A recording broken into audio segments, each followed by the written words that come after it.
ఈరోజు వీడియోలో percentage టాపిక్లోని Venn diagrams అనే కాన్సెప్ట్ని చూడబోతున్నాం. ఫస్ట్ క్వశ్చన్స్లోకి వెళ్ళే ముందు బేసిక్ వెన్ డయాగ్రామ్స్ ఎలా వర్క్ అవుతాయని ఒకసారి చూసుకుంటే, ఇక్కడ ఏ యూనియన్ బి అంటే మొత్తం ఏబి కంప్లీట్గా కవర్ అయినట్టు, ఏ ఇంటర్సెక్షన్ బి అంటే ఏకి బికి మధ్యలో కామన్గా ఉన్న స్పేస్ ఉంటుంది కదా, దాన్ని మనం ఏ ఇంటర్సెక్షన్ బి అంటాం. ఏ మైనస్ బి అంటే ఏలకెళ్ళి బి తీసేస్తే మిగిలే ఏ వాల్యూ ఏ మైనస్ బిని రిప్రజెంట్ చేస్తుంది. బి మైనస్ ఏ అంటే బీలకెళ్ళి ఏ తీసేస్తే మిగిలే బి వాల్యూ బి మైనస్ ఏని రిప్రజెంట్ చేస్తుంది. ఇది వెన్ డయాగ్రామ్ బేసిక్ డయాగ్రామ్స్. ఇప్పుడు క్వశ్చన్స్లోకి వెళ్తే ఫస్ట్ క్వశ్చన్లో ఏమంటుందంటే, ఒక క్లాస్లో 100 మెంబర్స్ స్టూడెంట్స్ ఉన్నారు. అందులో 65 మెంబర్స్కి క్రికెట్ అంటే ఇష్టం, 45 మెంబర్స్కి ఫుట్బాల్ అంటే ఇష్టం. ఇప్పుడు క్వశ్చన్లో ఇచ్చిన పాయింట్ ఏంటంటే, ఆ ఉన్న 100 మెంబర్స్లో ఖచ్చితంగా ప్రతి స్టూడెంట్ ఏదో ఒక గేమ్ అయితే ఆడుతూనే ఉంటాడు.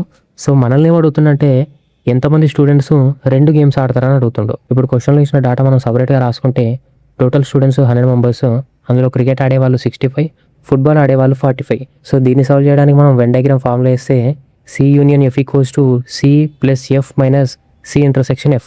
ఇక్కడ కంప్లీట్ స్టూడెంట్స్ 100 మెంబర్స్, అందులో క్రికెట్ ఆడేవాళ్ళు 65, ఫుట్బాల్ ఆడేవాళ్ళు 45.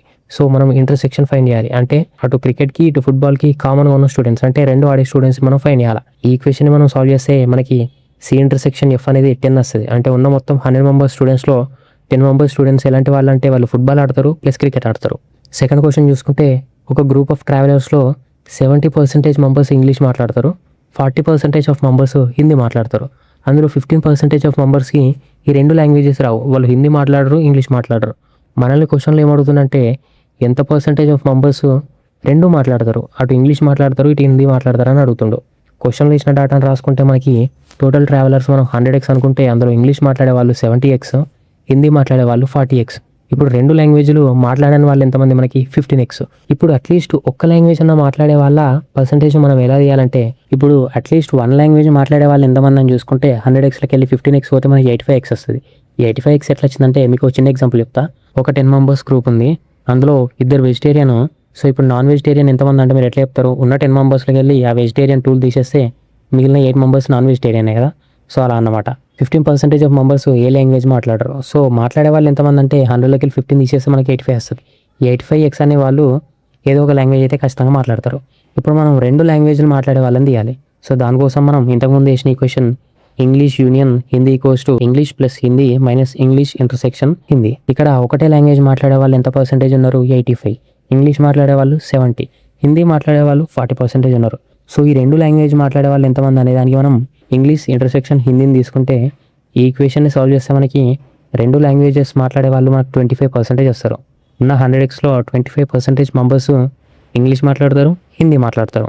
ఒక ఆఫీస్లో 200 మెంబర్స్ ఉంటే అందులో 90 మెంబర్స్ టీ తాగుతారు, 85 మెంబర్స్ కాఫీ తాగుతారు, 80 మెంబర్స్ జ్యూస్ తాగుతారు. ఇంకొంచెం అనాలిసిస్ ఎక్కువ చేస్తే తెలిసింది ఏంటంటే, 30 మెంబర్స్ టీ తాగుతారు ప్లస్ కాఫీ కూడా తాగుతారు, 25 మెంబర్స్ కాఫీ తాగుతారు ప్లస్ జ్యూస్ తాగుతారు, 20 మెంబర్స్ టీ తాగుతారు జ్యూస్ తాగుతారు. ఇప్పుడు 10 మెంబర్స్ మొత్తం టీ కాఫీ జ్యూస్ ఈ 3 తాగే వాళ్ళు ఉంటే, అసలు మొత్తానికి ఏం తాగని వాళ్ళు ఎంతమంది ఉన్నారు అనేది క్వశ్చన్. ఇప్పుడు మనం క్వశ్చన్లోని డేటాను నోట్ డౌన్ చేసుకుంటే, టోటల్ ఎంప్లాయీస్ 200, చాయ్ తాగే వాళ్ళు 90, కాఫీ తాగే వాళ్ళు 85, జ్యూస్ తాగే వాళ్ళు 80. చాయ్ మరియు కాఫీ తాగే వాళ్ళు 30, కాఫీ మరియు జ్యూస్ తాగే వాళ్ళు 25, చాయ్ మరియు జ్యూస్ తాగే వాళ్ళు 20. మొత్తం తాగేవాళ్ళు అంటే 3కి 3 టీ కాఫీ జ్యూస్ ఈ 3 తాగేవాళ్ళు 10 మెంబర్స్. టీ కాఫీ జ్యూస్లో అట్లీస్ట్ ఒకదాన్ని తాగే వాళ్ళకి మనం ఈ ఈక్వేషన్ యూజ్ చేయాలి. టీ కాఫీ ఈ రెండింటిని తాగే వాళ్ళకి మనం ఈ ఈక్వేషన్ యూజ్ చేయాలి. టీ కాఫీ జ్యూస్ ఈ 3టిని తాగే వాళ్ళకి మనం ఈ ఈక్వేషన్ యూజ్ చేయాలి. ఇప్పుడు మనం ఫార్ములా సబ్స్టిట్యూట్ చేస్తే, tea union coffee union juice equals to tea plus coffee plus juice minus tea intersection coffee minus coffee intersection juice minus tea intersection juice plus tea intersection coffee intersection juice. పైన ఇచ్చిన వాల్యూస్ని మనం ఈ ఈక్వేషన్లో substitute చేస్తే మనకి at least ఒకదాన్ని prefer చేసే వాళ్ళ సంఖ్య ఎంత వస్తుంది, 190 వస్తుంది.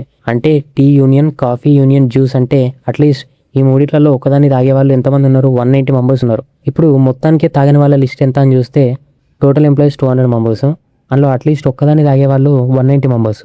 సో 200లోకి వెళ్ళి 190 పోతే 10 మెంబర్స్ అసలు ఏం తాగట్లేదు. ఒక సొసైటీలో మొత్తం 500 మెంబర్స్ ఉంటే అందులో 285 members newspaper A read చేస్తారు, 215 members B newspaper read చేస్తారు, 200 members C newspaper read చేస్తారు. అండ్ ఇంకో విషయం ఏంటంటే, అందులో 35 మెంబర్స్ మొత్తం అన్ని న్యూస్ పేపర్స్ రీడ్ చేసే వాళ్ళు ఉన్నారు. అలా కాకుండా అందులో 50 మెంబర్స్ అసలు ఏ న్యూస్ పేపర్ రీడ్ చేయని వాళ్ళు కూడా ఉన్నారు. ఇప్పుడు క్వశ్చన్లు ఏమడుగుతుందంటే 2 న్యూస్ పేపర్స్ చదివే వాళ్ళు ఎంతమంది? ఇప్పుడు డాటాను మనం ఒకసారి నోట్ డౌన్ చేసుకుంటే టోటల్ మెంబర్స్ 500 అయితే అందులో A readers 285, B readers 215, C readers 200, ABC ఈ మూడింటిని చదివే వాళ్ళు 35, అసలు దీన్ని చదివిన వాళ్ళు 50. మనం ఇప్పుడు 2 పేపర్స్ చదివే వాళ్ళు ఎంత అనేది చూడాలి. ఇప్పుడు టోటల్ మెంబర్స్ ఎంతమంది? 500 ఆ సొసైటీలో. అందులో 50 మెంబర్స్ అసలు ఏం చదవట్లేదు.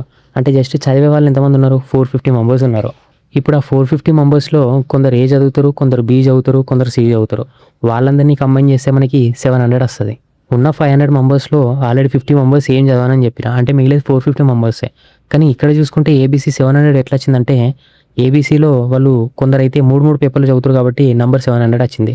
700లోకి వెళ్ళి 450 తీసేస్తే మనకి యాక్చువల్గా న్యూస్ పేపర్ చదివే వాళ్ళ సంఖ్య వస్తుంది. అది ఎంత? 250.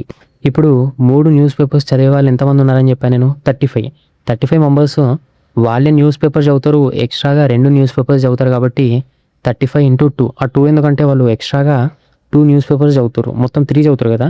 ఒకటి వాళ్ళ సొంతంది చదువుతారు, ఇంకోటి ఎక్స్ట్రాగా 2 చదువుతారు. సో 35 × 2 చేస్తే మనకు 70 వస్తుంది.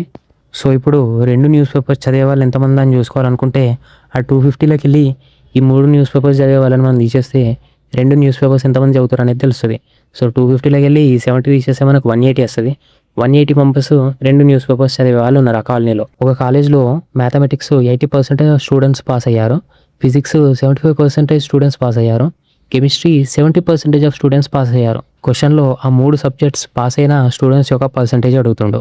ఇప్పుడు ఇచ్చిన డాటాను మనం కింద రాసుకుంటే మ్యాథమెటిక్స్ 80% పాస్ అయ్యారంటే 20% ఫెయిల్ అయినట్టు, ఫిజిక్స్ 75% పాస్ అయినారంటే 25% ఫెయిల్ అయినట్టు. ఇప్పుడు కెమిస్ట్రీ చూసుకుంటే కెమిస్ట్రీలో 70% పాసింగ్ రేట్ ఉంది, అంటే 30% ఫెయిలింగ్ రేట్. ఇప్పుడు టోటల్ ఫెయిల్యూస్ రేట్ ఎంత?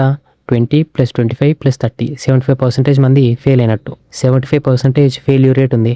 ఇప్పుడు పాసింగ్ రేట్ చూసుకుంటే ఉన్న 100%లో 75% తీసేస్తే 25% ఆఫ్ స్టూడెంట్స్ మొత్తం 3 సబ్జెక్ట్స్లో పాస్ అయినట్టు.